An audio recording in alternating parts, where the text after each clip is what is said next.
hormonales y neurológicas, las va a integrar el hipotálamo. Y a partir de ahí va a mandar señales a la hipófisis para liberar más hormonas. ¿Sí? Entonces, el hipotálamo, como les dije, sensa o monitorea todos esos estímulos externos, estímulos sensoriales y estímulos hormonales. Algunos, por ejemplo, los estímulos sensoriales puede sensar el ambiente externo, el medio ambiente interno, y en cuanto a los hormonales, puede sensar la cantidad de hormonas que están en el torrente sanguíneo. Porque al final de cuentas, todos estos órganos que se observan en pantalla liberan hormonas y viajan por el torrente sanguíneo. Algunas de estas hormonas llegan a nivel del sistema nervioso central, al hipotálamo, por los vasos sanguíneos. Y el hipotálamo tiene receptores que dice, chispas, ya veo que ya están, está disminuido o está aumentado. Bueno, ahora yo integro esa información y mando señales a la hipófisis para que libere o deje de liberar hormona. En el caso del hipotálamo, ahí sí hubiera estado chido que mencionaran que vamos a encontrar una gran cantidad de núcleos, pero núcleos, es decir, grupos de células o de neuronas, de cuerpos de neuronas que están así agrupaditas, están en grupo. Y cada una tiene una función muy importante, que es la de integrar información. Mencionarlos, pues sí está medio canijo. Más o menos son como unos 30, como unos 20 núcleos. Pero dentro de los principales tenemos, por ejemplo, al paraventricular. Al paraventricular y al preóptico. Y al supraóptico. Esos tres son los más importantes. ¿Por qué? Porque en el paraventricular, en el núcleo paraventricular que se encuentra en el hipotálamo, van a sensar información. Bueno, ahí se integra información del exterior y información hormonal que viene del torrente sanguíneo. Y estos núcleos o estos grupos de neuronas, al integrarlo, van a decir, tengo que sintetizar hormonas. ¿Cuáles son las hormonas que se libera en el núcleo paraventricular? Son las hormonas TRH. Vamos a ver. Qué chingada. En el paraventricular, la TRH, CRH, oxitocina. Bueno, ahorita lo mencionan ustedes. Y somatostatina.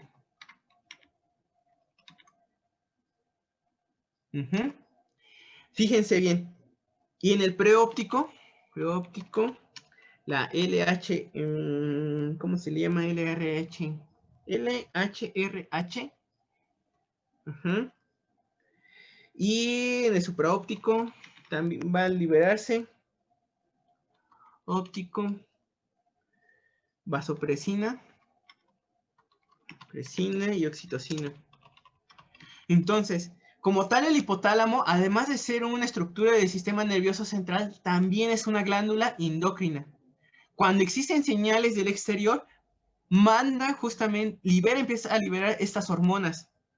La mayoría de las hormonas que se liberan en el hipotálamo son aquellas que tienen ¿cómo se le llama? Dentro de sus siglas o dentro de su nombre, la palabra liberadora o la letra R. O la ¿cómo se le llama? Vamos a ver, la hormona liberadora de gónada, la hormona liberadora de corticotropina, la hormona liberadora de crecimiento, hormona liberadora de tirotropina, todas ellas, todas las que tienen la letra R de release del inglés. Si ustedes buscan en los libros de fisiología, van a ver que hay algunas hormonas que son, para ser liberadas, tienen que ser mandadas ser liberadas por otras hormonas que libera el hipotálamo. Entonces, Entonces el hipotálamo libera esas hormonas liberadoras y llegan a la hipófisis, ya sea por una, ¿cómo se llama? Por axones, el transporte de la hormona a través de axones, o hacia una parte de la hipófisis, o por la liberación de estas hormonas en el hipotálamo hacia el sistema porta hipotálamo hipófisis. Recuerden lo que les dijo la profesora Dulce aquella vez. Existen 3 sistemas porta en nuestro cuerpo: el hepático, el renal y el del hipotálamo hipófisis. Y justamente este sistema porta va a empezar a comunicar estas hormonas a todas las hormonas secretoras que se encuentran en la hipófisis, en estos 2 globitos que se encuentran aquí. La hipófisis es todo esto, todo lo que rodea. Ahora, la hipófisis se divide en 2, la hipófisis anterior y la hipófisis posterior. Cada uno tiene una función muy diferente de una de otra. Por ejemplo, bueno, antes de pasar el por ejemplo, veremos que la adenohipófisis también se conoce como, bueno, la hipófisis anterior es la adenohipófisis. Hipófisis anterior es la adenohipófisis. Yo me lo grabé de esta manera. Si es anterior, es A de adenohipófisis. Y si es posterior, entonces es la otra, que es la neurohipófisis. Cada uno de estos, al recibir información del hipotálamo, ahora sí va a liberar, ¿qué cosa? Las siguientes hormonas, que es lo que les muestran en la pantalla. ¿Que cuáles son? Por ejemplo, la hormona del crecimiento, que creo que lo encuentran en los libros como AGH, de Growth Hormone, algo así. ¿Sí? Ahora, hay algo que, por ejemplo, déjenme ver en mis apuntitos. Por ejemplo, en el caso de la, vamos a ver, de la adenohipófisis. Adenohipófisis. Chispas. Creo que aquí el esquema está un poquito mal, ¿eh? Porque en el caso, yo tengo que, en el caso de la adenohipófisis, el hipotálamo tiene aquí sus neuronas, justamente en su núcleo, ¿no? En el núcleo paraventricular. Y de ahí manda señales hacia la adenohipófisis. No es cierto, perdón, a la neurohipófisis. A la neurohipófisis, justamente aquí. Y a partir de aquí ya empieza a liberar justamente oxitocina y ADH. Justamente lo que les está enseñando su compañero. Aquí la oxitocina y la ADH, o la vasopresina, no entra al sistema porta hipotálamo hipofisiario, sino directamente viaja hacia la neurohipófisis. Por otro lado, en la adenohipófisis, ahí en los axones que se encuentran, bueno, los cuerpos neuronales que se encuentran en el hipotálamo, secretan todas esas hormonas liberadoras. Hormona liberadora de luteína, hormona liberadora, ¿cómo es la F? Creo que es folicular, y la hormona liberadora de corticotropina, y la hormona liberadora de tirotropina. Aquí lo único que cambia, donde dice LH, en el hipotálamo libera LRH.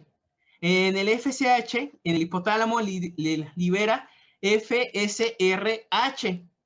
En el hipotálamo libera ACTRH. Y también libera TCRH. Todas estas que observamos aquí, LH, FSH, ACTH y TCH, tiene una hormona, su propia hormona liberadora, que es secretada por el hipotálamo. Esas hormonas liberadoras esas hormonas liberadoras que salen del hipotálamo pasan al sistema porta hipofisiario, que se encuentra aquí donde está debajo de las dos letras A, se observa como dos caminitos, ¿no? Como un tallito. Ahí se encuentra todo el sistema porta. Ándale, ahí justamente en esa parte. Ahí viajan todas esas hormonas liberadoras y llegan a las células secretoras de la hipófisis anterior o de la adenohipófisis. Dependiendo de cuál sea, se va a empezar a liberar, ahora sí, las siguientes. La LH, FSH, ACTH o TSH, o la hormona del crecimiento, GH, o prolactina, que es PLH, me parece. Entonces, hay que considerar mucho esto de la adenohipófisis y la hipófisis posterior. Ajá. Como les decía, el hipotálamo va a recibir información del exterior. Entonces, por ejemplo, ante una situación, por ejemplo, de un estrés, por ejemplo, al ver, ¿cómo se le llama? Un accidente, o por ejemplo, en el video que les puse del estrés, ¿sí lo recuerdan? De Walt Disney. De ese de la caricatura, del cortisol y no sé cuánta cosa más. Justamente ahí, la persona sufría un estrés. De observar, ay, es que mi jefe no me habló, o mi crush me ignoró, me dejó en visto durante 5 minutos, no me respondía el mensaje de WhatsApp, ¿no? Y ahí, ay, me estará engañando, ¿con quién andarán? Uno empieza a imaginar sus cosas. Pero esos estímulos inmediatamente son detectados por el sistema nervioso central. Ya vimos como cuál. Todo lo que se refiere a las emociones, que es el sistema límbico. Y ese sistema límbico manda información hacia el hipotálamo. Y el hipotálamo es capaz de liberar cada una de estas hormonas liberadoras para poder activar la adenohipófisis y posteriormente generar la liberación de hormonas a nivel, por ejemplo, de la corteza suprarrenal. ¿Como cuál? El cortisol, que es el que genera estrés en nuestro cuerpo. ¿Sí? O por ejemplo, en el caso de las personas, o sí, de las chicas que ya tienen a su bebé, empiezan a sentir la succión de la leche en los pezones, y esto manda información sensorial hacia la corteza cerebral. Y ahí en la corteza cerebral, o inclusive en otros núcleos del sistema nervioso central, manda información eferente hacia el hipotálamo. Y en el hipotálamo manda o secreta la hormona liberadora de prolactina. La hormona liberadora de prolactina llega a la adenohipófisis anterior, y la adenohipófisis anterior sensa esa hormona y dice, ok, ya me dieron luz verde para secretar prolactina. Y ahora sí, la prolactina sale de la adenohipófisis, viaja por el torrente sanguíneo, ¿hacia dónde? Hacia las mamas, ¿no? Hacia esas glándulas mamarias para secretar la leche. Entonces, si se dan cuenta, el estímulo puede ser una gran cantidad de cosas y son capaces de liberar hormonas a nivel de aquí del hipotálamo hipófisis. Es un sistema muy complejo. Es algo muy, pero muy, muy complejo, y a veces, así como les platico, pues es muy difícil. Pero si lo van repasando, lo van a entender, estoy casi seguro. Finalmente, hay algo que pusieron sus compañeros, y es el de la glándula pineal. A ver, pásate la glándula pineal. Está atrás. Ándale, ahí, perfecto. Tenemos otra glándula, una glándula pineal que se encuentra a nivel del sistema nervioso. Si se dan cuenta, más o menos, el orden de las exposiciones comienza desde arriba hacia abajo, desde el cerebro hasta los órganos sexuales. Vamos en ese paso, ¿sí? Entonces, antes de salirnos del cerebro, de todos esos órganos o glándulas neuroendócrinas que se encuentran por arribita de la cabeza, o arriba de la cabeza, o en la cabeza, vamos a encontrar la glándula pineal. Aquí en el caso de la glándula pineal, la hormona que se va a liberar es la melatonina, principalmente. E inclusive aquí en la diapositiva, sus compañeros muy bien lo pusieron, que regula el ritmo circadiano y los ciclos de vigilia y sueño. ¿Esto qué quiere decir? Que en el caso de sentir, de que llegue la noche, la glándula pineal va a empezar a sintetizar, ¿qué cosa? Melatonina, para provocar la inducción del sueño. Y así poder entrar a qué estado. ¿Cuál habíamos dicho que era el objetivo de dormir o de descansar? ¿A qué fase teníamos que llegar? ¿Cómo se La llamaba REM, esa? ¿no? Exactamente, a la fase REM, a de los de movimientos oculares rápidos, o Ajá. de rapid eye move, ¿no? Todo eso. Sí, Y sí.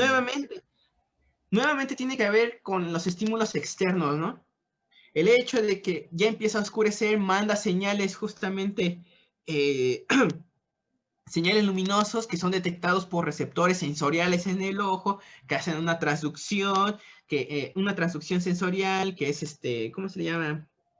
Se genera un potencial receptor, se encadena un potencial de acción, viaja por las vías aferentes, que es el tracto retinohipotalámico, llega al núcleo supraquiasmático, uno de los centros integradores, ajá, y de ahí llega a la glándula pineal, lo cual libera la melatonina, que viaja hacia el tracto hipotalámico medular, y llega al ganglio cervical superior, al tronco simpático, y esto genera una respuesta biológica, siguiendo todo lo que hemos visto en el curso, ya desde receptores sensoriales, vías aferentes, centro integrador, reflejos, todo. Aquí es cuando tienen que integrar todo eso, chicos. Ya hablar como tal, como unos grandes QVPs que son. Y lo hablo en serio, Lo hablo en serio. Ajá. Entonces, ya son dos glándulas que hemos visto aquí en el cerebrito. Ajá. Finalmente, ahora sí, hay que hablar sobre la parte de retroalimentación negativa. A ver, pásate, siguiente. Empezaron a hablar de eso.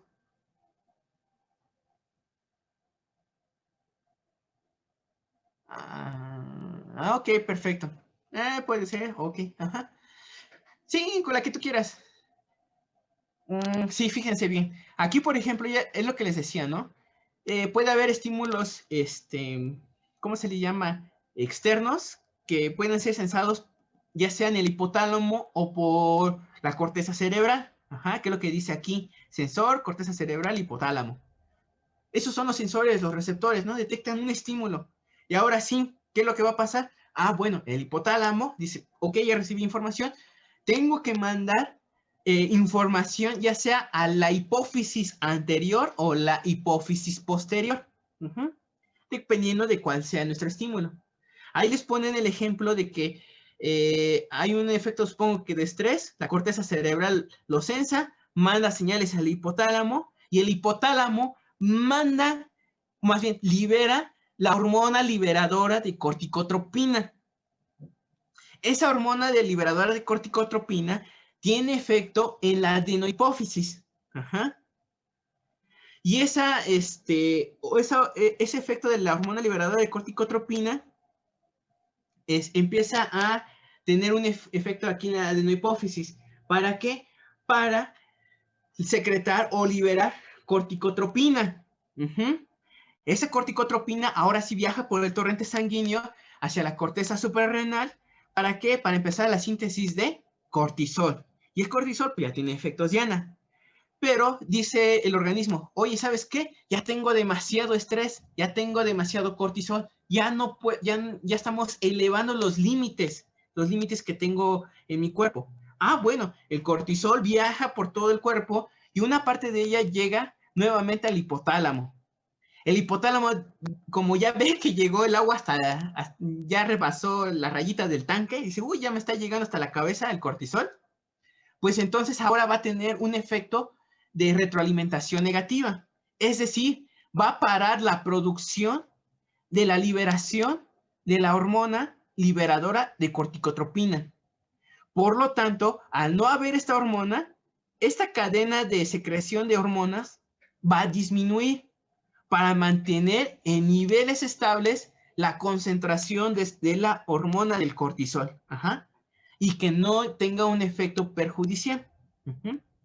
Tanto que exista una disminución considerable como un aumento considerable de las hormonas, de cualquier hormona, va a tener un efecto súper feo en nuestro sistema. Ujú.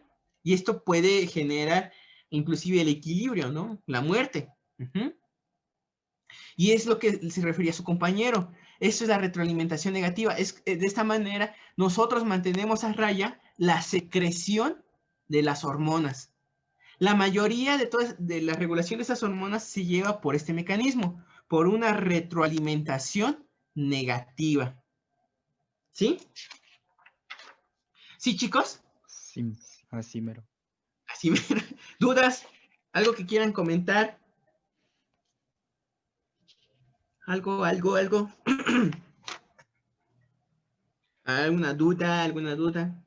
Ahora, por ejemplo, vamos a ver, una pregunta de examen sería, de Acá. mi examencito, ¿como cuál sería? Por ejemplo, ¿qué podría ser? Nada, mejor se los dejo para los siguientes equipos. Ajá.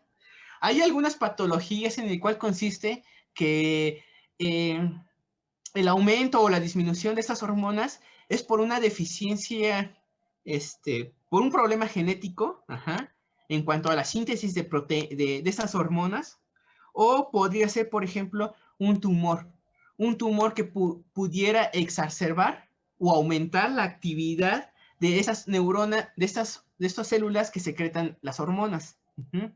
Hay tumores que, por ejemplo, en la hipófisis anterior o en la glándula suprarrenal, que empiezan a crecer y empiezan a generar, a producir un montón de hormonas. Y entonces, a pesar de que pudiera existir una retroalimentación negativa, todavía se sigue liberando esta hormona. Uh-huh. O problemas genéticos, uh-huh, en el cual por alguna situación no existe la síntesis de una hormona o las células que lo sintetizan no tienen la maquinaria necesaria, ¿no? Para poder realizar eso. Quizás tienen una deficiencia en una enzima indispensable para la síntesis de la hormona. Principalmente esas son las patologías. Uh-huh. Y ahora sí, a ver, échate la de la oxitocina.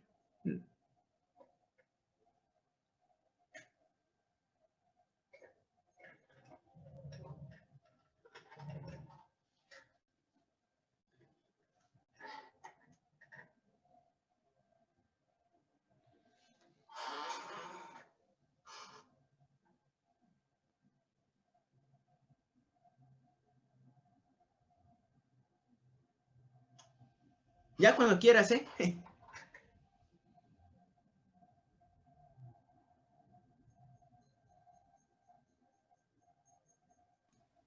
Permítame, problemas técnicos. Sí, entiendo. Esos problemas técnicos siempre fallan. Sí, está bien chido eso del ¿cómo se llama? Del sistema endocrino. Y de hecho, apenas acaban de salir una nueva rama que es el sistema neuroendocrino o la neuroendocrinología, donde es relacionar el sistema nervioso con la endocrinología. Y todavía hay otro que es el sistema neuroendocrino-inmunológico, donde participa tanto el sistema neurológico como el sistema endocrino como el sistema inmune. Puta madre, ¿no? Ahí son un montón de reacciones que... ¡ah! Horrible. ¡Ah! Eso sí es para locos. Pero pues eso ya son ligas mayores. Ustedes apenas están en las fuerzas básicas. Pero pues tiene su Somos, complejidad. somos padawans. Ándale, ¿no? Soy como ¿cómo se llama? Es Estamos que más no, como el Grogu, no como los Padawan. Ni eso. como los Baby Yoda, ¿no? Apenas están en su camino. El COVID es la orden 66. Sí.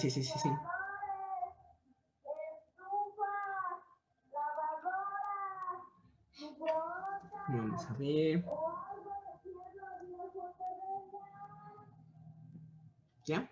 ¿Dudas, chicos? ¿Algo que quieran hacer en lo que ya sus compañeros se ponen la presentación?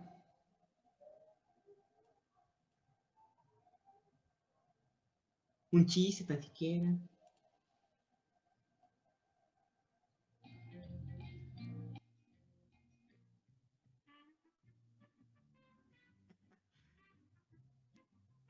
Para sus problemas.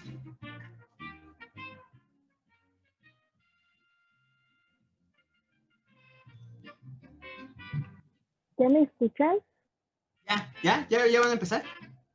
Ya, Vaya. ya. Ya. Vientos. Excelente. Cuando gusten.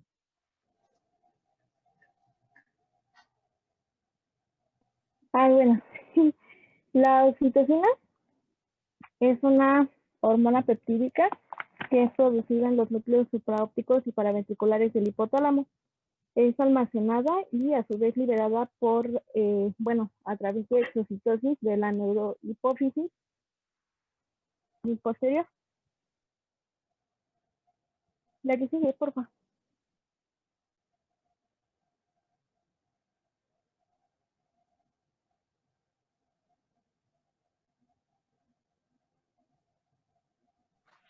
Bueno, participa principalmente, su papel biológico es la de la estimulación de la contracción del músculo liso durante el parto y la contracción de las células mioepiteliales mioepiteliales alrededor de los alvéolos mamarios, lo que provoca la expulsión de la leche.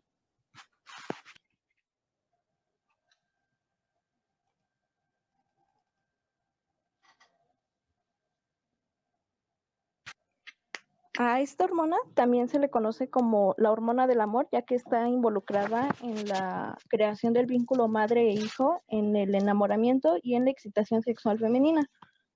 También tiene un papel social, ya que un estudio realizado en la Universidad de Stanford en California indicó que la oxitocina era esencial para reforzar el comportamiento amistoso en un experimento realizado en ratones.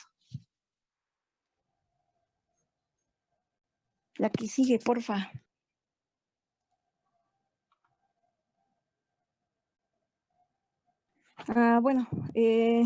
El parto en los seres humanos era un ejemplo de regulación por retroalimentación positiva que ya habíamos visto en una ocasión. Durante la mayor parte del embarazo, el útero se encuentra en un estado de reposo y esto se debe a que la capacidad contráctil que tiene el músculo es bloqueada por sustancias uteroinhibidoras, como la progesterona.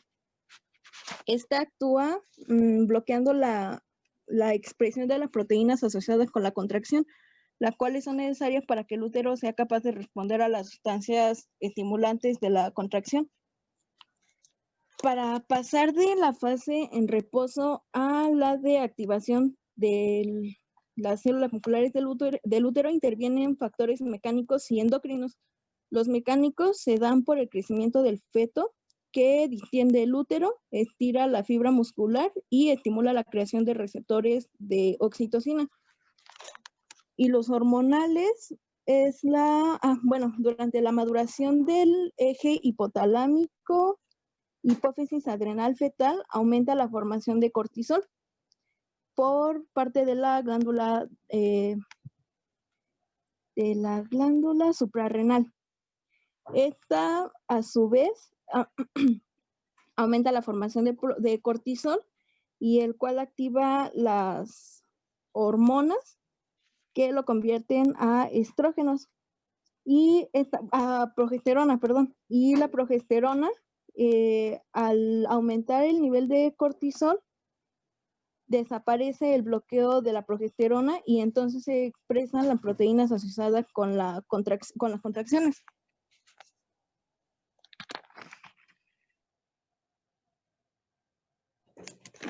Ahora sí la que sigue, esa.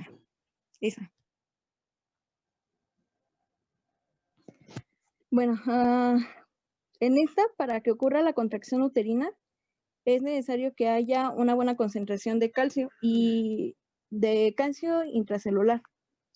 y este puede aumentar de 3 maneras. La primera es por la apertura de canales de calcio dependientes de un receptor de membrana que se une unida a un agonista, que es la primera que se encuentra hacia arriba, a la izquierda. Esa. La otra es por la apertura de los canales de calcio dependientes de voltaje, en el que a través de difusión pasiva entra el calcio extracelular hacia el citoplasma. Esa. Y la tercera es por la acción de un agonista unido a un receptor que se encuentra en la membrana. Esta última que les menciono es la que ocurre cuando se secreta la oxitocina. Una vez que la oxitocina se une al receptor, modifica la conformación de la proteína G y activa la fosfolipasa C, que hidroliza al fosfatidilinositol bifosfato y genera inositol trifosfato, que provoca la expulsión de calcio del retículo endoplásmico. Ya después de eso, ya. La enzima sinasa de las cadenas ligeras de la miosina, en este punto se conectan las vías que estimulan o que inhiben la contracción uterina. La actividad de esta enzima es regulada por el nivel de calcio intracelular que activa a la enzima o por el AMP y GMP cíclico que las inactivan.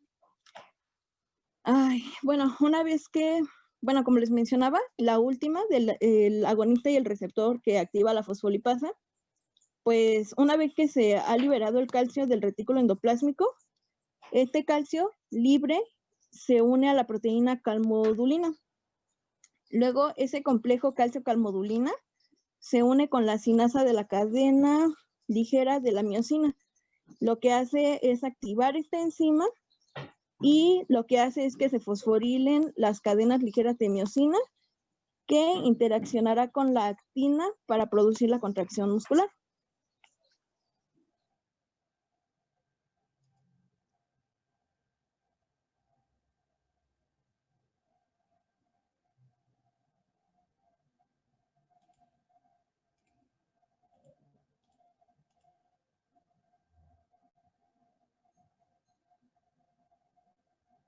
Ya listo. Ok. Bueno, Bro. a ver, regrésate porque tengo también dudas un montón.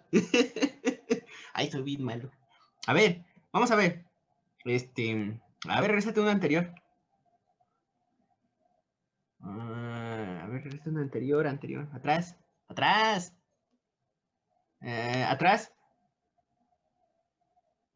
Ok.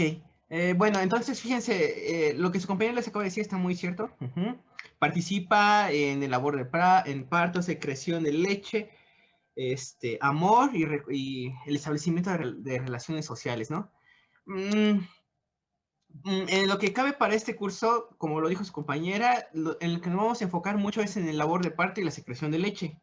En cuanto al amor, todavía por lo menos yo no he encontrado así mecanismos muy específicos, ¿no? Solo sé que sí, esa liberación de oxitocina provoca de alguna manera la creación de nuevas neuronas, ¿no? Ya sea a través de una potencialización a largo plazo o mejorando ¿cómo se le llama? La conducción de los potenciales de acción, ¿no? A través de toda la red neuronal. Lo que sí se ha establecido muy bien es el efecto que tiene la oxitocina en el parto y en la secreción de leche. La siguiente. Esto es de manera general. Está en el caso del feto. Ok. Fíjense, algo muy chido que está aquí en la pantallita y que pusieron sus compañeros es esto. Fíjense bien que en ambas columnas, o en el feto, tanto en la madre como en el feto, ya están desarrollado todo el sistema nervioso central. Tenemos el hipotálamo y la hipófisis, ¿no? Por una parte, en el feto, quien va a ser responsable es la adenohipófisis, liberando todas esas hormonas hasta liberar cortisol. El cortisol tiene efecto sobre las prostaglandinas, ¿no? Lo cual de alguna manera va a dilatar, ¿qué cosa? El útero, ¿no? De alguna manera, sí, ¿no? La apertura, ¿no? Para que pueda salir el bebé. Y por otra parte, también el cortisol va a tener efecto ¿en dónde? En la placenta. Eso me faltó mucho. Bueno, me faltó mencionarlo. La placenta también se considera un órgano endocrino. Puede liberar un montón de hormonas. Ajá. Considérenlo. Y por otra parte tenemos la madre que va a liberar oxitocina, ¿no? Y todo esto, pues ya va a provocar que se dé todo el alumbramiento, ¿no? Que salga el chamaquito. Uh-huh. ¿Y cómo se da? Ah, pues es justamente lo que su compañera les acaba de decir. Uh-huh. Fíjense aquí también que para el parto también involucran hormonas esteroideas, ¿no? Como en este caso el estradiol. Todo esto, todo este kit o este pool, sí, este pool de hormonas ayuda al proceso de parto. La siguiente. La oxitocina tiene varios mecanismos para generar la contracción del útero, para poder expulsar como tal al bebé. Ajá. Ya ustedes, como bien su compañero lo dijo muy bien, exactamente, tiene que ver el calcio. Aquí tenemos algunos receptores. Por ejemplo, el receptor para oxitocina. Que puede ser, por ejemplo, puede ser o inclusive puede ser ¿no? Aquí en el caso de que fuera, más bien, es el caso de oxitocina. La oxitocina se une a su receptor, el receptor para oxitocina. ¿Y qué vía de señalización es esta? GQ. Exactamente. Pero espérame, porque estoy checando mis apuntitos. Pues mira, aquí más que nada de GS, yo diría que es GI. ¿Por qué diría que es GI? Ah, no, sí, es GS, sí, perdón, sí, es GS. Estás en lo correcto. Sí, porque es AMP cíclico, ajá, activa la PK y la PK activa, o más bien, la PK activa fosforila, ¿a qué? A la cadena ligera de la miosina. ¿Sí? No es cierto. ¿Qué es lo que estoy haciendo? Ajá, al estar activada, aquí, ¿cómo está el esquema? Porque ya me confundí. Porque aquí debería de estar cadena ligera de la miosina inactiva. Aquí está medio rarito ¿cómo se le llama? El esquema. Por ese signo negativo que está aquí. De la proteína sinasa A activa. Al fosforilarlo inactiva. Ajá. Ah, sí, el complejo calcio-calmodulina dice, o sea, tiene una flecha hacia abajo positiva de que a la enzima la activa. Sí, tienes razón. La producción de, por adenilciclasa o anilciclasa, la inactiva a la enzima. Ah, ok, perfecto. Sí, tienes razón. Entonces la PK fosforila al complejo calcio-calmodulina. Ajá. Y al fosforilarlo ya no tiene actividad sobre la cadena ligera de la miosina. Sí, efectivamente. Es una vía GS, donde la PK al fosforilar al complejo calcio-calmodulina pierde actividad. Entonces, es lo que les decías en algunos cursos pasados, ¿no? O en el parcial pasado. No siempre la fosforilación de una proteína va a provocar que se active. Aquí vemos un ejemplo donde la fosforilación del complejo calcio-calmodulina, al fosforilarlo, pierde toda actividad. Está perfecto, muy bien el esquema. Tenemos otra, que es aquí arribita, donde dice agonista receptor y fosfolipasa C. Ándale, ahí. Ahí es una vía de señalización GQ, porque su proteína efectora es la fosfolipasa C, y sus segundos mensajeros es el IP3 y el diacilglicerol. Y todo esto va a provocar la liberación de calcio. Y el calcio es indispensable para formar el complejo calcio-calmodulina, la cual va a generar la contracción por todo el proceso que acaba de decir su compañera. Pero aquí yo tengo una duda. Aquí nos sobra un receptor, bueno, una proteína, un transportador, que es este, el que está, que dice BOC, que es un canal dependiente de voltaje calcio. ¿Cómo se activó este? ¿Quién lo activó? ¿Y quién lo activó y cómo lo activó? ¿Por qué entra calcio? Ya vimos que la oxitocina puede unirse a esos receptores, ¿no? Puede unirse al receptor, ¿cómo se le llama? Al receptor acoplado a una proteína GS o a un receptor acoplado a proteína GQ. Pero ¿cómo este BOC o este canal dependiente de voltaje puede ser activado? ¿Quién lo activó? Porque sí pasa.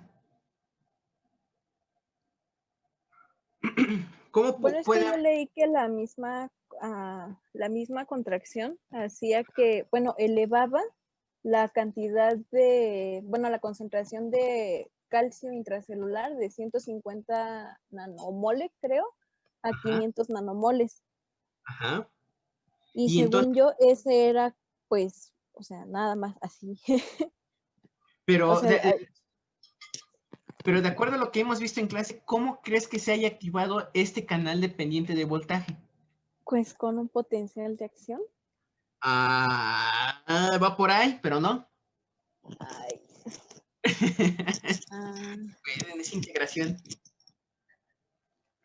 Tranquilos, tranquilos, recuerden, mis preguntas no van a tener efecto en su calificación. Pues se Simplemente supone que si entra calcio se está despolarizando, ¿no?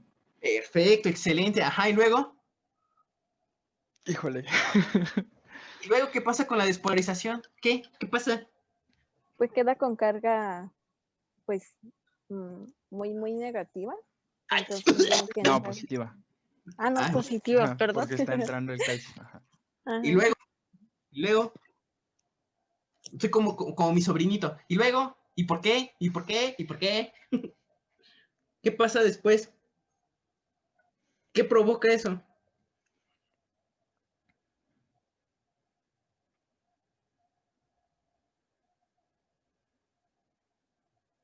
¿Qué pasaría?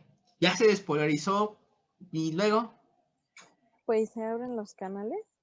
ajá, exactamente, nada más es eso. Como entra calcio dentro por estos mecanismos que se acaba de mencionar su compañera, entra el calcio y entonces el calcio tiene una carga positiva y esto empieza a despolarizar la membrana.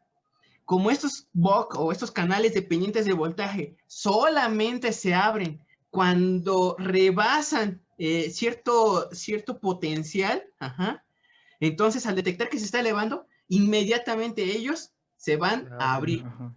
Y al aumentar más calcio dentro de la célula, pues más despolarizan y más canales abren. Es el ejemplo de retroalimentación positiva. Y sí, y es así como sucede.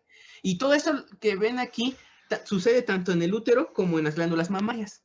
Se contrae el músculo y hace el proceso de eyección o de salida del chamaco.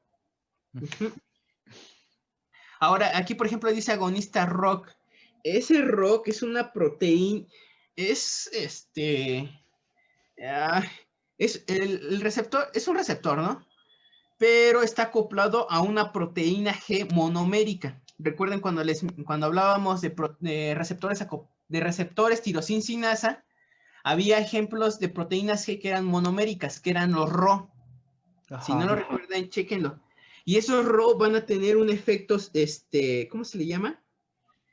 Un efecto de fosforilación sobre un efecto, sí, de fosforilación que va a tener consecuencias sobre la cadena ligera de la miosina.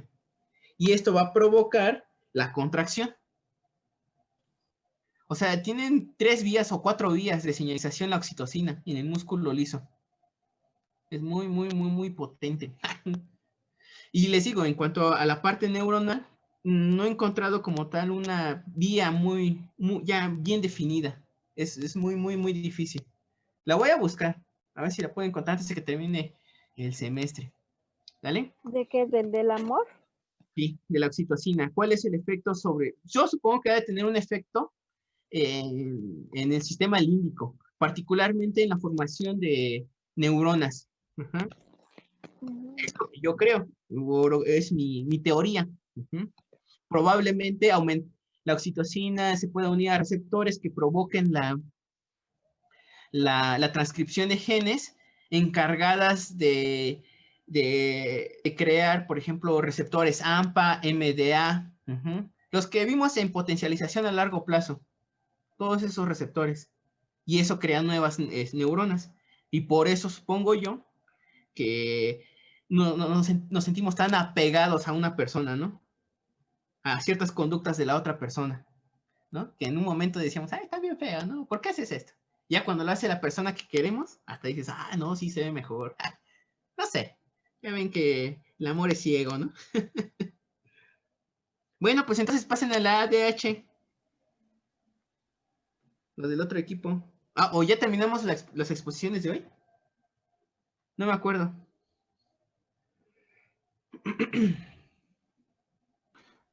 Profe, Dime. con el examen, ¿ese lo vamos a publicar al final de la clase o cuándo se va a hacer? Yo creo que sí. Va. O sí, sí. Y ADH para irnos rápido. ¿Y hasta cuándo bueno, hasta qué hora vamos a tener para entregarlo? Ah, no sé, dile, hay que decirle a ellos. Pues es que en sí no está difícil, son 10 preguntas. Y es en un formulario. Ajá, y es en un formulario de Google, así que pues no sé, como vean, ponemos el enlace en Classroom o lo mandamos al grupo de WhatsApp o no sé. No sé, lo que digan los panas, ¿Por qué panas? ¿Qué es pana? amigo, Así compa. se dice en otro lado. Ajá. Bueno. De Sudamérica, creo, ¿no? Ajá. Es como en Argentina que al joven le dicen pendejo. Ajá, esa sí me la sabía, pero. O el chamo, Ajá, los chamos, el morrillo. el Ese morrillo. morrillo, sí. O cuando hable de su novia, dice mi jaina. Eso parece más a pescado, ¿no? Como la jaiba. Entonces, Pues no sé, chicos, pero pues también ya, para irnos rápido, el ADH. bueno. Entonces lo publicamos en el Classroom y pues no tiene límite de tiempo, pero pues no sé el profe que sea No, algo pues, más, ¿no? no, como yo les dije, ustedes hacen el examen y a mí me tienen que entregar el examen ya calificado de todos y la calificación que tiene. Ah, bueno, entonces Bueno, 8 para todos, ¿no? Ajá. Como quieran, a mí me... yo- No sé. Eso Sí, es, claro. Un 9. no sé, como quieran, por mí, pues está bien. Pues entonces le podemos mandar la lista de las calificaciones ya mañana y pues que tengan toda la tarde, digo, por los que tengan clases después de esto o así, pues no a todos se les acopla el horario. Sí, sí, como tú digas. El chiste, digo, lo único que te pido es que me entregues la calificación y los exámenes resueltos, ya calificados, para tener evidencia de que hicieron. Ujú. No. Ah, pues si quiere le mandamos la invitación para ver los formularios y ahí pues ya viene por nombre y todo. A mí me tienes que entregar los formularios ya calificados y ya hechos, en Ah. PDF. No entiendes, pana. Bueno, Me tienes va que pues. entregar. ADH, rápido. Ya para irnos.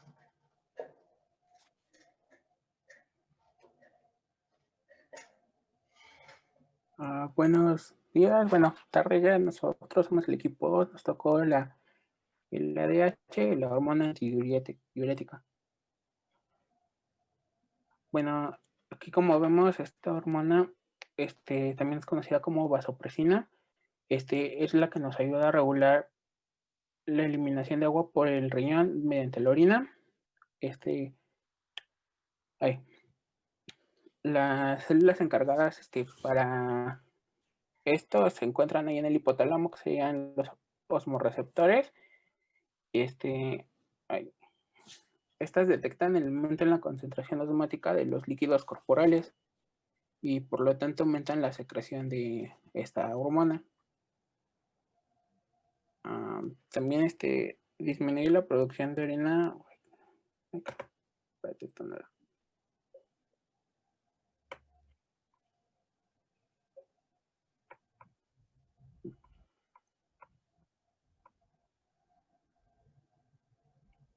Espera, ya. Bueno, disminuye la producción de orina, la cual a su vez inhibe la liberación de ADH. También la vasopresina es conocida, bueno, también es un potente vasoconstrictor y esta se libera cuando el nivel sanguíneo disminuye. Lo que sigue.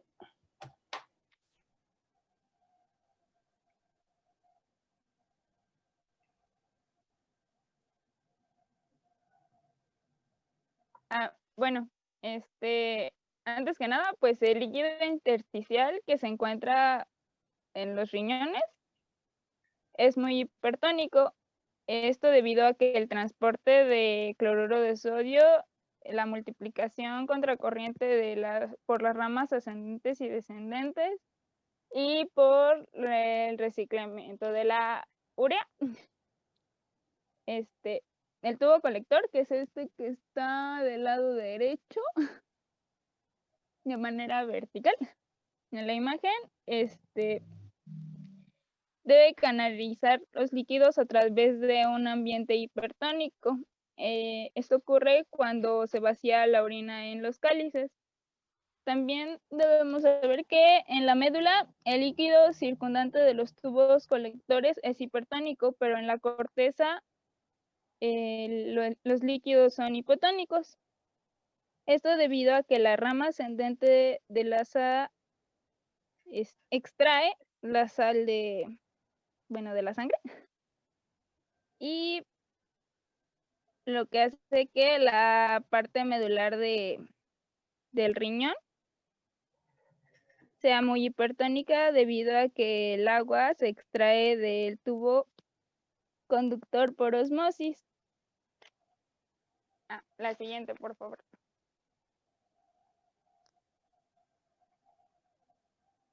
Bueno, existe un gradiente de concentración que normalmente es constante. Realiza la fuerza para reabsorber el agua por el tubo colector. Cuando el gradiente osmótico varía, es por ajustes en la permeabilidad del agua, que son regulados por el número de canales de agua, llamados aquaporinas, en la membrana plasmática de las células epiteliales del tubo colector. Cuando aparece la hormona antidiurética, esta se une a los receptores de la membrana plasmática y estimulan la producción de adenosina monofosfato. ¿Sí, no? Adenosina. Bueno, del CAMP como segundo mensajero, y activa la quinasa A que fosforila proteínas, lo que hace que la membrana de la vesícula se fusione con la membrana plasmática, y esto añade aquaporinas a la superficie celular, y por este medio, el tubo colector se vuelve más permeable al agua y pues se retiene más agua. Por ejemplo, cuando nos deshidratamos, debido a la hormona antidiurética, se retiene mayor cantidad de agua y no se expulsa tanto cuando pues orinamos. Ya. Siguiente. Ok, sí, sí.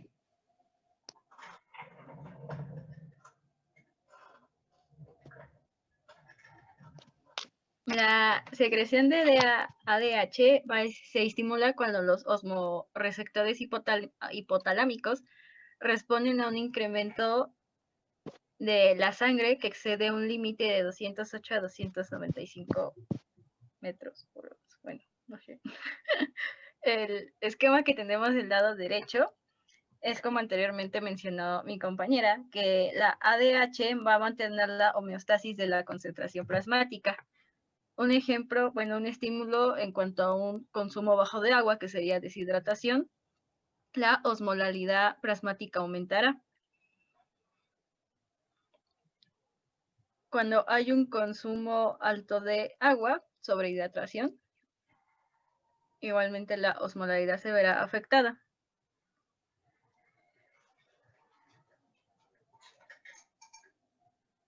Como efecto de la deshidratación, habrá un aumento de la secreción de DH, reduciendo la excreción de agua en la orina. Y en una sobrehidratación, el exceso de agua será eliminado a través de una disminución de la secreción de DH.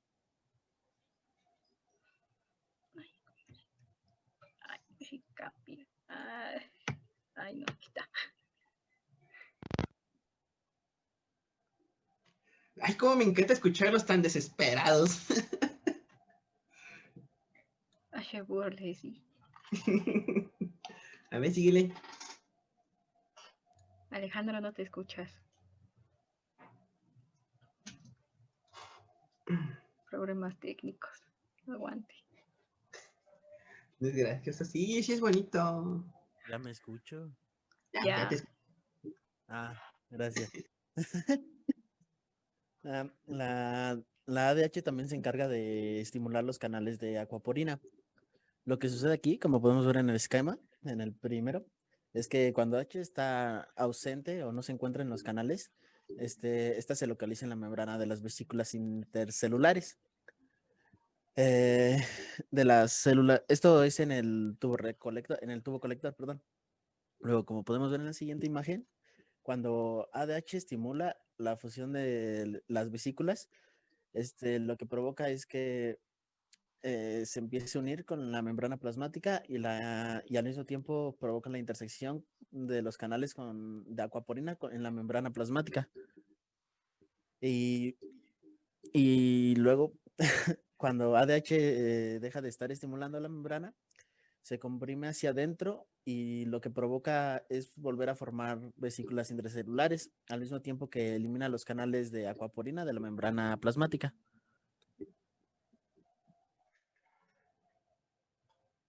Siguiente.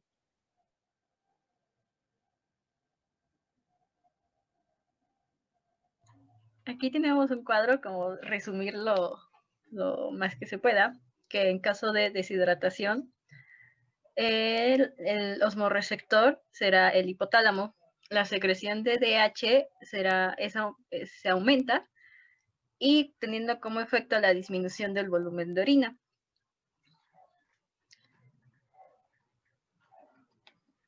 En cuanto a volumen de sangre, al aumentar, la secreción de DH se verá disminuida, aumentando el volumen de orina y teniendo como resultado final el volumen de sangre será menor.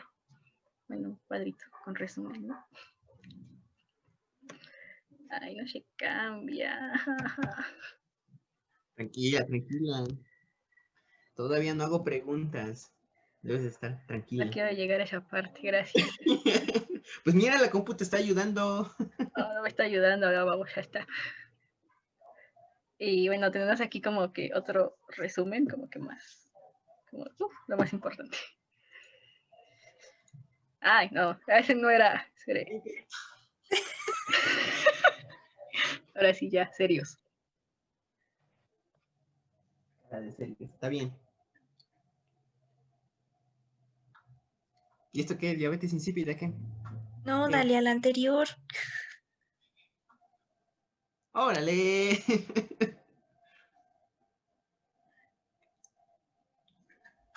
A ver, ya. Bueno, en un resumen de la síntesis de la... Ay, ¿cómo se llama? De la síntesis del ADH. Es que, bueno, se supone que tiene una serie de pasos que mis compañeros lo han mencionado, pero pues de manera más resumida, es que una vez que se activó el gen, el RNA maduro va a llegar al retículo endoplásmico rugoso y ahí va a sintetizar una preprehormona que se denomina preprovasopresina, Esta incluye el ADH y junto con su transportador, la neurofisina 2, además de un péptido de señalización y un glucopéptido. Y posteriormente, este péptido de señalización, tras haber sido